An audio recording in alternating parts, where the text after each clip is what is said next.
ಇತಿಹಾಸದಲ್ಲಿ ಕೆಲವು ಆವಿಷ್ಕಾರಗಳು ಮನುಷ್ಯನ ಜೀವನವನ್ನೇ ಬದಲಾಯಿಸಿ ಬಿಡುತ್ತವೆ. ಬೆಂಕಿ, ಚಕ್ರ, ವಿದ್ಯುತ್ ಮತ್ತು ಇಂಟರ್ನೆಟ್ ಕಂಡುಹಿಡಿದಾಗ ಜಗತ್ತು ಹೇಗೆ ಬದಲಾಯಿತು ಅಂತಹದ್ದೇ ಒಂದು ಕ್ರಾಂತಿ 2022ರ ನವೆಂಬರ್ನಲ್ಲಿ ನಡೆಯಿತು. ಕೇವಲ ಒಂದೇ ಒಂದು ಟೂಲ್, ಅದು ಬಿಡುಗಡೆಯಾದ 5 ದಿನಗಳಲ್ಲಿ 10 ಲಕ್ಷ ಜನರು ಅದಕ್ಕೆ ಮುಗಿಬಿದ್ದರು.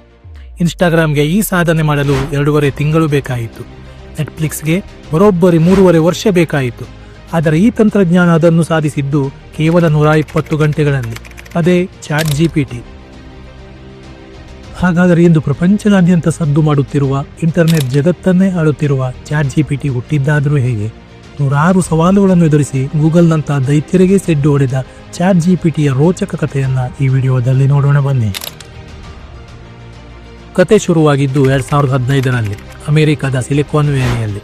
Sam Altman, Elon Musk, Peter Thiel ಮತ್ತು ಇಲ್ಯಾ ಸುಟ್ಸ್ಕೇವರ್ನಂತಹ ದಿಗ್ಗಜರು ಒಂದು ಕೊಠಡಿಯಲ್ಲಿ ಸೇರುತ್ತಾರೆ. ಅವರಿಗೆ ಒಂದು ಭಯವಿತ್ತು. ಅದೇನೆಂದರೆ ಭವಿಷ್ಯದಲ್ಲಿ ಆರ್ಟಿಫಿಷಿಯಲ್ ಇಂಟೆಲಿಜೆನ್ಸ್ ಅಥವಾ ಕೃತಕ ಬುದ್ಧಿಮತ್ತೆ ಕೆಟ್ಟವರ ಕೈಗೆ ಸಿಕ್ಕರೆ ಅದು ಮನುಕುಲವನ್ನೇ ನಾಶ ಮಾಡಬಹುದು ಎಂಬ ಭಯ. ಹಾಗಾಗಿ ಅವರು ಒಂದು ನಿರ್ಧಾರಕ್ಕೆ ಬಂದರು. ನಾವೇ ಒಂದು ಸಂಸ್ಥೆಯನ್ನು ಹುಟ್ಟುಹಾಕಬೇಕು. ಅದು ಲಾಭಕ್ಕಾಗಿ ಕೆಲಸ ಮಾಡಬಾರದು, ಬದಲಾಗಿ ಮನುಷ್ಯರ ಒಳಿತಿಗಾಗಿ ಕೆಲಸ ಮಾಡಬೇಕು ಎಂಬುದು. ಹೀಗೆ ಹುಟ್ಟಿದ್ದೇ ಓಪನ್ AI. ಆರಂಭದಲ್ಲಿ ಇದು ಒಂದು ನಾನ್ ಪ್ರಾಫಿಟ್ ಕಂಪನಿಯಾಗಿತ್ತು, ಅಂದರೆ ಲಾಭೋದ್ದೇಶವಿಲ್ಲದ ಕಂಪನಿ. ಆದರೆ ಕನಸು ದೊಡ್ಡದಿತ್ತು. ಅವರು ಆರ್ಟಿಫಿಷಿಯಲ್ ಜನರಲ್ ಇಂಟೆಲಿಜೆನ್ಸ್ AGI ಅನ್ನು ಅಭಿವೃದ್ಧಿಪಡಿಸಲು ಹೊರಟಿದ್ದರು. ಅಂದರೆ ಮನುಷ್ಯನ ಮೆದುಳು ಏನೆಲ್ಲ ಮಾಡಬಲ್ಲುದು ಅವೆಲ್ಲವನ್ನು ಮಾಡಬಲ್ಲ ಕಂಪ್ಯೂಟರ್ ಸಿಸ್ಟಮ್. ಆದರೆ ದಾರಿ ಸುಲಭವಿರಲಿಲ್ಲ. ಗೂಗಲ್, ಫೇಸ್ಬುಕ್ನಂತಹ ಕಂಪನಿಗಳು ಈಗಾಗಲೇ AI ಕ್ಷೇತ್ರದಲ್ಲಿ ಬಹಳ ಮುಂದಿದ್ದವು. ಅವರ ಬಳಿ ಸಾವಿರಾರು ಕೋಟಿ ಹಣವಿತ್ತು. ಆದರೆ ಓಪನ್ AI ಬಳಿ ಇದ್ದದ್ದು ಕೇವಲ ಪ್ರತಿಭಾವಂತ ಇಂಜಿನಿಯರ್ಗಳು ಮತ್ತು ಕನಸು ಮಾತ್ರ. ಅದು 2018ರ ಸಮಯ. ಎಲಾನ್ ಮಸ್ಕ್ ಟೆಸ್ಲಾದ ಕೆಲಸಗಳಲ್ಲಿ ಬ್ಯುಸಿಯಾಗಿದ್ದರಿಂದ ಮತ್ತು ಹಿತಾಸಕ್ತಿ ಸಂಘರ್ಷದಿಂದ ಓಪನ್ AI ಕಂಪನಿಯಿಂದ ಹೊರಬಂದರು. ಆಗ ಕಂಪನಿಗೆ ಹಣದ ಮುಗ್ಗಟ್ಟು ಎದುರಾಯಿತು. ಸಂಶೋಧನೆಗೆ ಕೋಟ್ಯಾಂತರ ರೂಪಾಯಿ ಬೇಕಿತ್ತು. ಆಗ ಸ್ಯಾಮ್ ಆಲ್ಟ್ಮನ್ ಒಂದು ಕಠಿಣ ನಿರ್ಧಾರ ಕೈಗೊಂಡರು. ಕಂಪನಿಯನ್ನು ಲಾಭದಾಯಕ ಸಂಸ್ಥೆಯನ್ನಾಗಿ ಬದಲಾಯಿಸಿದರು. ಅದೃಷ್ಟವಶಾತ್ ಇದೇ ಸಮಯದಲ್ಲಿ ಮೈಕ್ರೋಸಾಫ್ಟ್ $1 ಬಿಲಿಯನ್ ಹೂಡಿಕೆ ಮಾಡಿತು, ಅಂದರೆ ಬರೋಬ್ಬರಿ 100 ಕೋಟಿ ರೂಪಾಯಿ. ಇಲ್ಲಿಂದಲೇ ತಂತ್ರಜ್ಞಾನದ ಸಲಿಯಾಟ ಶುರುವಾಗಿದ್ದು. ಓಪನ್ AI ತಂಡವು GPT, ಅಂದರೆ ಜನರೇಟಿವ್ ಪ್ರೀಟ್ರೇನ್ಡ್ ಟ್ರಾನ್ಸ್ಫಾರ್ಮರ್ ಎಂಬ ಮಾದರಿಯನ್ನು ಪರಿಚಯಿಸಿದರು. ಇದು ಕೇವಲ ಮಾಹಿತಿಯನ್ನು ಹುಡುಕುವ ಸಾಧನವಾಗಿರಲಿಲ್ಲ, ಬದಲಿಗೆ ಮನುಷ್ಯನಂತೆ ಸ್ವತಃ ಹೊಸ ವಿಷಯಗಳನ್ನು ಸೃಷ್ಟಿಸುವ ಶಕ್ತಿಯನ್ನು ಹೊಂದಿತ್ತು. GPT-1 ಇದು AI ಲೋಕದ ಮಗುವಿನಂತಿತ್ತು.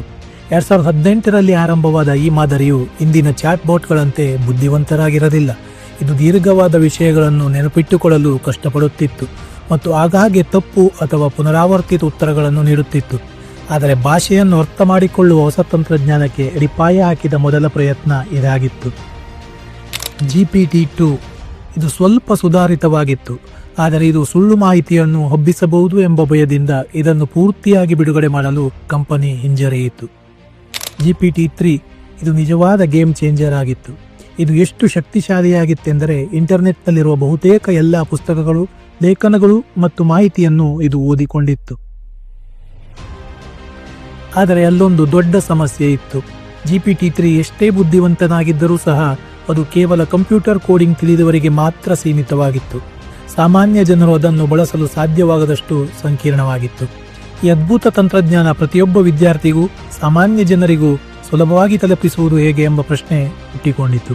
ಈ ಗೊಂದಲಕ್ಕೆ ಪರಿಹಾರವಾಗಿ ಹುಟ್ಟಿದ ಮಹಾನ್ ಆವಿಷ್ಕಾರವೇ Chat GPT. November 30, 2022 Open AI ತಂಡವು ನಿಶ್ಶಬ್ದವಾಗಿ ಚಾಟ್ GPTಯನ್ನು ಬಿಡುಗಡೆ ಮಾಡಿತು.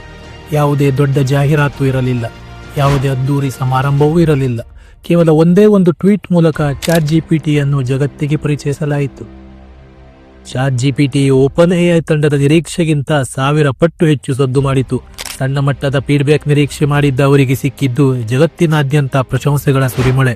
ಜನರು ಚಾಟ್ GPTಯ ಸಾಮರ್ಥ್ಯ ನೋಡಿ ಹುಚ್ಚರಂತಾದರು. ಕೇಳಿದ ಪ್ರಶ್ನೆಗೆ ಬೆಂಕಿ ವೇಗದಲ್ಲಿ ಉತ್ತರ ನೀಡುವ ಚಾಟ್ GPTಯ ಶಕ್ತಿ ನೋಡಿ ಜಗತ್ತೇ ದಂಗಾಗಿ ಹೋಯಿತು. ಇಷ್ಟು ವರ್ಷ ನಾವು ಯಾವುದಾದರೂ ಮಾಹಿತಿ ಬೇಕೆಂದರೆ ಗೂಗಲ್ನಲ್ಲಿ ಹುಡುಕಿ ಅಲ್ಲಿ ಬರುವ 10-12 ಲಿಂಕ್ಗಳನ್ನು ಕ್ಲಿಕ್ ಮಾಡಿ ಓದಬೇಕಿತ್ತು. ಆದರೆ ಚಾಟ್ GPT ಆ ದೀರ್ಘ ಕೆಲಸವನ್ನೇ ಇಲ್ಲವಾಗಿಸಿತು. ನೀವು ಕೇಳಿದ ಪ್ರಶ್ನೆಗೆ ನೇರವಾದ ಮತ್ತು ಸ್ಪಷ್ಟವಾದ ಉತ್ತರವನ್ನು ಒಂದೇ ಕ್ಷಣದಲ್ಲಿ ನೀಡಲು ಶುರು ಮಾಡಿತು. ಇದೇ ಕಾರಣಕ್ಕೆ ಇಂಟರ್ನೆಟ್ ಇತಿಹಾಸದಲ್ಲೇ ಅತ್ಯಂತ ವೇಗವಾಗಿ ಬೆಳೆದ ಆ್ಯಪ್ ಎಂಬ ಹೆಗ್ಗಳಿಕೆಗೆ ಪಾತ್ರವಾಯಿತು. ಬಿಡುಗಡೆಯಾದ ಕೇವಲ 5 ದಿನಗಳಲ್ಲಿ ಇದು 10 ಲಕ್ಷ ಬಳಕೆದಾರರನ್ನು ತಲುಪಿ ಇತಿಹಾಸ ನಿರ್ಮಿಸಿತು. ಕೇವಲ 2 ತಿಂಗಳಲ್ಲಿ 1 ಕೋಟಿ ಬಳಕೆದಾರರನ್ನು ಪಡೆಯುವ ಮೂಲಕ ಇಂಟರ್ನೆಟ್ ಲೋಕದಲ್ಲಿ ಅತಿ ವೇಗವಾಗಿ ಬೆಳೆದ ಅಪ್ಲಿಕೇಶನ್ ಎಂಬ ದಾಖಲೆ ಬರೆಯಿತು. ಇನ್ಸ್ಟಾಗ್ರಾಮ್ ಅಥವಾ ಟಿಕ್ಟಾಕ್ ಕೂಡ ಇಷ್ಟು ಕಡಿಮೆ ಸಮಯದಲ್ಲಿ ಈ ಸಾಧನೆ ಮಾಡಲು ಸಾಧ್ಯವಾಗಿರಲಿಲ್ಲ. ಯಶಸ್ಸು ಬಂದಾಗ ಸಮಸ್ಯೆಗಳು ಬರುತ್ತವೆ ಎನ್ನುತ್ತಾರೆ. ಅಂತಹದ್ದೇ ಒಂದು ಘಟನೆ ಕೂಡ ನಡೆಯಿತು. ನವೆಂಬರ್ 2023ರಲ್ಲಿ ಇಡೀ ಜಗತ್ತೇ ಶಾಕ್ ಆಗುವ ಸುದ್ದಿಯೊಂದು ಬಂತು. ಚಾಟ್ ಜಿಪಿಟಿಯ ಪಿತಾಮಹ ಮತ್ತು ಸಿಇಒ ಆಗಿದ್ದ ಸ್ಯಾಮ್ ಅಲ್ಟ್ಮನ್ ಅವರನ್ನೇ ಓಪನ್ ಎಐ ಕಂಪನಿಯು ಹಠಾತ್ತನೆ ಕೆಲಸದಿಂದ ತೆಗೆದುಹಾಕಿತು. ಯಾಕೆ ಎಂಬುದು ನಿಗೂಢವಾಗಿತ್ತು. ಕಂಪನಿಯ ಒಳಗಿನ ಭಿನ್ನಾಭಿಪ್ರಾಯಗಳು ಸ್ಫೋಟಗೊಂಡಿದ್ದವು. ಆದರೆ ಇಲ್ಲಿ ನಾವು ಕಲಿಯಬೇಕಾದ ಪಾಠವಿದೆ. ಸ್ಯಾಮ್ ಅಲ್ಟ್ಮನ್ ಅವರನ್ನು ತೆಗೆದುಹಾಕಿದ್ದಾಗ ಕಂಪನಿಯ 700ಕ್ಕೂ ಹೆಚ್ಚು ಉದ್ಯೋಗಿಗಳು ಸ್ಯಾಮ್ ಅಲ್ಟ್ಮನ್ ಇಲ್ಲದಿದ್ದರೆ ನಾವು ಕೆಲಸ ಬಿಡುತ್ತೇವೆ ಎಂಬ ಒಕ್ಕೊರ ನಿರ್ಧಾರವನ್ನು ಕೈಗೊಂಡರು. ಕೊನೆಗೆ ಮಂಡಳಿ ಸೋಲೊಪ್ಪಿಕೊಂಡಿತು. 5 ದಿನಗಳ ನಾಟಕೀಯ ಬೆಳವಣಿಗೆಯ ನಂತರ ಸ್ಯಾಮ್ ಅಲ್ಟ್ಮನ್ ರಾಜನಂತೆ ಮತ್ತೆ ಕಂಪನಿಗೆ ಮರಳಿದರು. ಚಾಟ್ ಜಿಪಿಟಿಯ ಯಶಸ್ಸು ಇಡೀ ಟೆಕ್ ಜಗತ್ತನ್ನೇ ನಡುಗಿಸಿತು. ಅದರಲ್ಲೂ ಇಂಟರ್ನೆಟ್ನ ರಾಜನಾಗಿ ಮೆರೆಯುತ್ತಿದ್ದ ಗೂಗಲ್ನ ಸಿಂಹಾಸನ ಅಲುಗಾಡಲು ಶುರುವಾಯಿತು. ಗೂಗಲ್ ತನ್ನ ಕಂಪನಿಯೊಳಗೆ ಕೋಡ್ ರೆಡ್ ಎಮರ್ಜೆನ್ಸಿಯನ್ನು ಘೋಷಿಸಿತು. ವರ್ಷಗಳಿಂದ ಎಐ ಕ್ಷೇತ್ರದಲ್ಲಿ ಸಂಶೋಧನೆ ಮಾಡುತ್ತಿದ್ದರೂ ಸಹ ಗೂಗಲ್ ಇಂಥ ಒಂದು ಉತ್ಪನ್ನವನ್ನು ಜನರ ಬಳಿಗೆ ತರಲು ವಿಫಲವಾಗಿತ್ತು. ಎಐ ಲೋಕಕ್ಕೆ ದಿನಕ್ಕೊಂದು ಹೊಸ ಟೂಲ್ಗಳು ಎಂಟ್ರಿ ಕೊಟ್ಟವು. ಚಾಟ್ ಜಿಪಿಟಿಗೆ ಪೈಪೋಟಿಯಾಗಿ Perplexity, Microsoft Copilot, Claude, Grok, Google Gemini, DeepSeek ಹೀಗೆ 10 ಹಲವು ಬೇರೆ ಬೇರೆ ಟೂಲ್ಗಳು ಒಂದೊಂದು ವಿಶೇಷತೆಯೊಂದಿಗೆ ಹುಟ್ಟಿಕೊಂಡವು. ಆದರೆ ಈ ಎಲ್ಲದರ ಮಧ್ಯೆಯೂ ಚಾಟ್ ಜಿಪಿಟಿ ತನ್ನ ಸ್ಥಾನವನ್ನು ಬಿಟ್ಟುಕೊಡಲಿಲ್ಲ. ಗೂಗಲ್ ಬಳಿ ಸಾವಿರಾರು ಕೋಟಿ ಹಣವಿತ್ತು, ದಶಕಗಳ ಅನುಭವವಿತ್ತು. ಹಾಗಿದ್ದರೂ ಚಾಟ್ ಜಿಪಿಟಿಯ ಮುಂದೆ ಏಕೆ ಮಂಡಿಯೂರಿತು ಎಂಬುದಕ್ಕೆ ಹಲವು ಪ್ರಮುಖ ಕಾರಣಗಳಿವೆ. First mower advantage. ಜನರ ಮನಸ್ಸಿನಲ್ಲಿ ಎಐ ಚಾಟ್ ಎಂದರೆ ಅದು ಚಾಟ್ ಜಿಪಿಟಿ ಮಾತ್ರ ಎನ್ನುವಷ್ಟು ಆಳವಾಗಿ ಓಪನ್ ಎಐ ತನ್ನ ಹೆಸರನ್ನು ಹೊಚ್ಚೊತ್ತಿತು. ಇಂದು ನಾವು ಫೋಟೋ ಕಾಪಿ ಮಾಡಿಸುವುದಕ್ಕೆ ಹೇಗೆ ಜೆರಾಕ್ಸ್ ಎನ್ನುತ್ತೇವೋ, ಏನನ್ನಾದರೂ ಹುಡುಕಲು ಹೇಗೆ ಗೂಗಲ್ ಎನ್ನುತ್ತೇವೋ, ಹಾಗೆಯೇ ಎಐ ಎಂದರೆ ಜನರಿಗೆ ಮೊದಲು ನೆನಪಾಗುವುದೇ ಚಾಟ್ ಜಿಪಿಟಿ. ಈ ಒಂದು ಸಮೀಕರಣವೇ ಓಪನ್ ಎಐ ಅನ್ನು ಇಂದು ಎಐ ಲೋಕದ ಅಧಿಪತಿಯನ್ನಾಗಿ ಮಾಡಿದೆ. ಗೂಗಲ್ನ ಜೆಮಿನಿ ಮತ್ತು ಇತರ ಎಐಗಳು ಎಷ್ಟೇ ಶಕ್ತಿಶಾಲಿಯಾಗಿದ್ದರೂ ಸಹ ಚಾಟ್ ಜಿಪಿಟಿಯ ವಿನ್ಯಾಸ ಅತ್ಯಂತ ಸರಳವಾಗಿತ್ತು. ಯಾವುದೇ ಸಾಮಾನ್ಯ ಮನುಷ್ಯ ಕೂಡ ಅದನ್ನು ಸುಲಭವಾಗಿ ಬಳಸಬಹುದಿತ್ತು. ಈ ಸರಳತೆಯೇ ಅದರ ದೊಡ್ಡ ಶಕ್ತಿಯಾಯಿತು.